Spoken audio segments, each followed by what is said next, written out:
আচ্ছা, তোমরা কি জানো পৃথিবীর তৃতীয় সব থেকে বেশি ভয়ঙ্কর হন্টেড হাউস কোনটা? Lizzie Borden house. 1892 সালে লিজি বর্ডেনের বাবা এবং সৎ মাকে কেউ কুড়ুল দিয়ে নির্মমভাবে খুন করা হয়। ইনভেস্টিগেট করে পুলিশ জানতে পারে যে এই খুন করেছিল স্বয়ং লিজি বর্ডেন।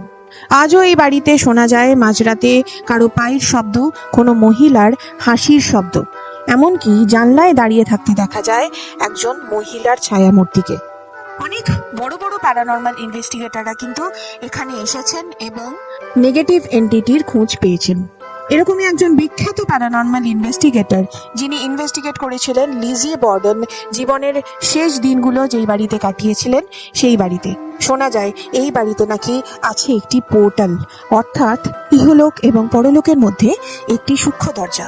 এই ইনভেস্টিগেশনের প্রতিটা মুহূর্তে পাওয়া যায় সেই গায়ে কাঁটা দেয়া শিহরণ। অতৃপ্ত আত্মাদের এই উপস্থিতি সামনাসামনি দেখতে হলে এখনই পুরো ভিডিওটি দেখে আসো।